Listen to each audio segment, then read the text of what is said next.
Hello, football fans, and thank you for joining us here for another great episode of the Gridiron Glory. Here with host Will and host Tad, um, two of the biggest football fans you'll ever know, two of the biggest football fans you'll ever meet. We hope to meet more of you guys out there. Be sure to like, subscribe, and follow to our page. Hit that button. So let's get into it. Today we got Patriots at the New York Jets. And this was a matchup between two teams that, you might have some question marks, definitely with the Jets, probably not with the Patriots of going to the playoffs, but the Jets. And boy, did Aaron Rodgers come out here in this game, and did he have a really good breakout performance. He went out there and, not obviously he's not the Aaron Rodgers, from what he once was, but, to me, it's just there was a whole new atmosphere. There was a whole new vibe at MetLife Stadium. This was a crowd that was enthused. This was a crowd that had a lot of energy. The atmosphere was electric. Obviously, it's Aaron Rodgers' first start as a New York Jet, wearing the Jets uniform back at MetLife. Well, not his. Back at MetLife Stadium since the devastating injury. So this would end up being his first full game at MetLife Stadium as a Jet, where he would play from start to finish. And boy, did he go out there and show exactly why. He's a four-time MVP. And what you really liked about what he's able to do is his body and his physicality. Though there were definitely a lot of good plays where he went out there and showed his mobility, showed off his elusiveness.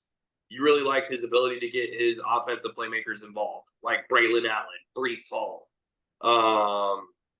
Tyler Conklin, Alan Lazard, even. I'm looking at this stat line here, and just his receivers, 6 targets, 3 targets, 4 targets, 9 targets, 5 targets, 2 targets, 2 targets, 3 targets. Receivers, running backs, 8 or 9. Yeah, let's see, 1, 2, 3, 4, 5, 6, 8 different receivers involved. So, it's just not like, most teams, rely heavily on like 1 or 2 big receivers perhaps. But what you liked with Aaron Rodgers was his ability to go out there and spread the ball around, just play simple, smart, clean football, using his mind, using his experience, using his ability to read defenses. And especially when you got what they went out in the offseason and they got the offensive line to be able to make these kinds of plays where you're able to have like a Breece Hall, explode up the field for a big run, or a Braylon Allen being able to carry the load, or simply just time for Aaron Rodgers to find the open man. And the offensive line, I'm noticing just huge dividends with this New York Jets offensive line as they go on to win this game 24-3. Yeah, hard not to be impressed with what you saw from the Jets offense. Their defense is a top unit, but their offense, they came out, executed their plays. Aaron Rodgers looked as close to pre-injury Aaron Rodgers as he has this year. Even the mobility is back. Aaron Rodgers with 3 carries for 18 yards. I think that says a lot about where Aaron Rodgers is health-wise. He's back.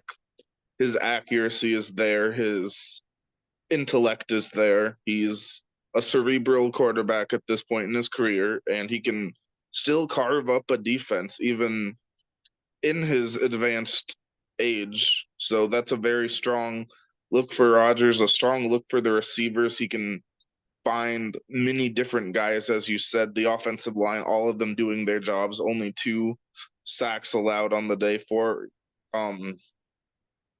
yards per rush. So a very solid day for the Jets offensive line. The Jets defense, as we said, a very dominant performance, 7 sacks. You can't say the same about the Patriots offensive line. The Patriots offensive line was a total disaster, giving up the 7 sacks. So that's not what you want to see. Just a lot of different guys contributing. Will McDonald, probably the most ferocious force, with 2 sacks, 1 tackle for loss, and 4 quarterback hits. So probably the headliner of the offensive line. there. Just a very strong look for the Jets, both offense and defense. Sauce Gardner doing his job, shutting down the Patriots receiving game. Just a big day for the New York Jets. Yeah, very good, very massive, big day for the New York Jets. You know, they find a way to get the job done in front of their home fans at MetLife Stadium. So, um, you know, and yeah, you mentioned that New York Jets defense. I mean, that defensive line was bringing pressure all night long for Jacoby Brissett. We also did see a little bit of Drake May the end of this game, and I want to go ahead and get your take on Drake May. Yeah, it's clear that the Patriots have him as their backup, mainly to protect him from this offensive line. I mean, with all the hits that the quarterbacks are taking in New England, it's best to protect him. I see the logic for Mayo and the Patriots there to make Brissett the number one guy, but it's going to be exciting to see Drake May as he continues to get chances. He's a mobile quarterback. He's a guy that can find his targets, be accurate, make big plays. But we just aren't having a good chance to see that with the current state of the Patriots. So they need to build a better force on the offensive line to get more high level receivers into the fold, and then Drake May can utilize his potential. But he's not there yet, it looks like. Well, yeah, and I mean, you mentioned Drake May in that offensive line. I mean, let's go ahead and note that Jacoby Brissett got sacked 5 times. Yeah. Okay, Drake May wasn't in the game all that long, and he gets sacked twice. 20. So even the short amount of time that Drake May was in the game, he still gets sacked twice. So I mean, Yeah, I it's think simply, you know, yeah, it's just I feel like the Patriots probably now have one of the worst offense. I mean, last year I harped on the Jets about their offensive line. The Jets now have a top tier unit at the offensive line threshold. They have a top tier unit now, top 10 unit perhaps, top 5 even. I think the Jets have a really good offensive line now. Now the Patriots, boy, oh boy, are they going to have to go out there in the offseason, and now they have to make some moves these next couple of years to rebuild that offensive line. It doesn't matter if it's Jacoby Brissett or Drake May. Patriots, now you need to figure it out with your offensive line.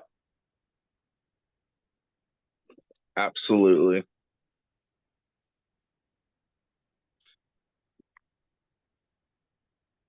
Yeah, be sure to like, subscribe, and follow. Thank you for watching another great episode of The Gridiron Glory.